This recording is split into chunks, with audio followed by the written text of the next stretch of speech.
Welcome to The Explainer. Today, we're going to break down one of history's great turning points, how a global superpower like Britain, really at the peak of its power, ended up losing its incredibly valuable American colonies. It's a fascinating story of how a successful expansion project just slowly unraveled and created a whole new nation. Okay, so here's how we're going to tackle this. First, we'll look at the relationship before all the tension. Then we'll dive into the war that really lit the fuse. After that, the big dispute over taxes and rights, how that spiraled into open conflict. And finally, we'll get into exactly why the world's greatest empire at the time lost. All right, first things first. To really get this story, you have to understand what things are like before the fighting started. Because long before the first shot was fired, the seeds of this conflict were already there, planted in two completely different ways of seeing the world. And this slide. This gets right to the heart of it. From London's point of view, it was simple. The 13 colonies were an economic asset. They were there to provide raw materials and buy British goods, all to make the empire stronger and richer. But if you were a colonist across the Atlantic, you saw it very differently. You saw yourselves as building unique societies with your own identity and, crucially, the right to govern yourselves. You know, what's so important to remember is that this idea of self-rule wasn't new for them. It was already deeply rooted in America. I mean, think about it. With a whole ocean separating you from Britain, you pretty much had to govern yourselves, just out of necessity.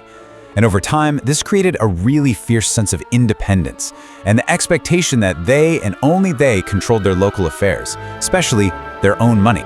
So now we get to the event that was the real catalyst. A huge global war that would completely shatter the old dynamic between Britain and America. It turned what was a pretty stable, if distant, relationship into a very unstable and confrontational one. And make no mistake, this was a colossal victory for the British Empire. They secured total dominance in North America.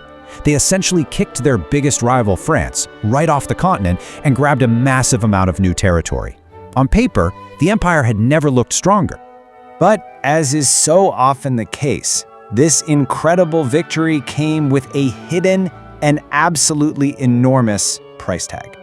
Winning a global war is unbelievably expensive, and the bill for this one would directly lead the British government to make decisions that would light the fuse on the revolution. So to manage this mountain of debt, London looked across the Atlantic. I mean, from their perspective, they had just spent a fortune defending the American colonies from the French. So they thought, it's only fair that the colonists chip in to help pay for their own protection. That single decision, well, it set them on a collision course. And this new financial pressure led to a whole series of new policies designed to get money directly from the colonies. But what started out as a practical plan to just, balance the books, it quickly spiraled into a huge ideological battle over rights, freedom, and who really had the power to govern. Now you have to see it from Britain's side for a second. To them, these taxes seemed perfectly reasonable. Things like the Stamp Act, which taxed everything from newspapers to legal documents, or the Townshend Acts on imported stuff, they just saw it as the colonies paying their fair share for being defended and administered. But for the colonists, well, this was a fundamental violation of their rights as Englishmen. They rallied around this one simple, powerful idea: no taxation without representation. Their argument was that since they didn't get to vote for anyone in the British Parliament, that Parliament had absolutely no right to take their money. And this shift right here is the absolute key to understanding the whole revolution. It stopped being about the price of tea or a tax on paper.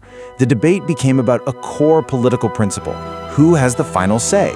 Is it a parliament thousands of miles away where you have no voice? Or is it your own elected assemblies right here at home? So this is where things really start to fly off the rails. With this huge ideological gap, the conflict couldn't just stay in pamphlets and debates anymore. It spilled out into the streets. We're talking protests, boycotts, violence, a dangerous cycle where every move by the British caused an even bigger reaction from the colonists. And what's so interesting about this timeline is you can just watch the momentum build step by step. It starts in '65 with the Stamp Act, and that ignites protests. By 1770, tensions are so high that British soldiers fire on a crowd in what becomes known as the Boston Massacre. That leads directly to 1773 and the Boston Tea Party, a massive act of defiance. And Britain's response? Pure punishment, with the Intolerable Acts in '74. And for many colonists, that was the final straw. Let's just drill down on that last part for a second. The British Parliament was furious about the Tea Party, so they passed these intolerable acts. These weren't just taxes, they were punishments. They shut down Boston's port, which was a huge economic blow. They basically dissolved the local government in Massachusetts, stripping away their right to self-rule. But instead of crushing the resistance, this show of force absolutely horrified the other colonies and pushed them to unite against what they now saw as real tyranny. This was a monumental step. For the first time in history, delegates from 12 of the 13 colonies actually came together to plan a coordinated response. Think about what that means. This wasn't just a Boston problem anymore.